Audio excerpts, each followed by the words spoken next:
میں نے اپنے چھوٹے بیٹے کو حافظ قرآن بنانے کا ارادہ کیا ہوا ہے، مگر ٹیلی ویژن پر سوالات کے ایک پروگرام میں ایک عالم دین نے بتایا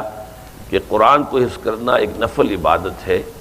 جبکہ اس کو سمجھنا زیادہ افضل ہے۔ یہ سن کر میرا جذبہ ذرا سٹ پڑا ہے۔ آپ کا اس بارے میں کیا خیال ہے کہ یہ آپ ٹھیک ہے؟ کیا حفظ قرآن کی اتنی اہمیت نہیں ہے؟ جو بات انہوں نے کہی ہے وہ صحیح کہی ہے کہ اصل شے تو ہے قرآن مجید کا سمجھنا۔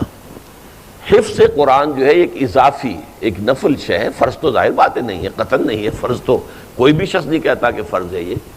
لیکن جو اس کے درجے مقرر کر دیے گئے ہیں اس میں بڑی مغالطے والی بات ہے۔ اس لیے کہ حضور کے زمانے میں حافظ وہ کہلاتا تھا، میرا جو کتاب چاہے مسلمانوں پر قرآن مجید کے حقوق، اس میں نے وہ حدیث بھی درج کی ہوئی ہے صحابہ کا قول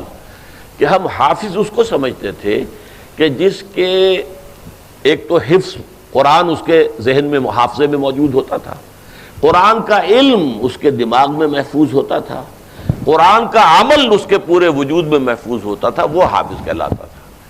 اب یہ صرف الفاظ یاد ہیں، نہ اس کا مفہوم پتہ ہے، وہ تو جیسے ٹیپ چل رہی ہے، اس ٹیپ کو کیا پتہ کہ میرے اوپر کیا لکھا ہوا ہے، وہ لکھا ہوا ہے دوسرے سن رہے ہیں سن لیں،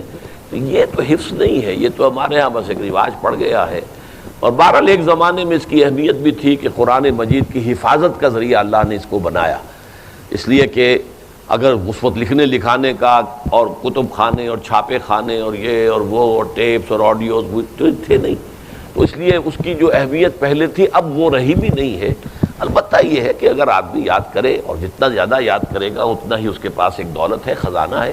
البتہ اصولی طور پر جن صاحب نے وہ بات کہی ہے، میں نہیں جانتا جس نے کہی ہے، صحیح کہی ہے کہ قرآن مجید کا حفظ ایک نفلی عبادت ہے، اس کا سمجھنا یہ ہمارے لیے فرض ہے، اصل شے فرض سمجھنا ہے۔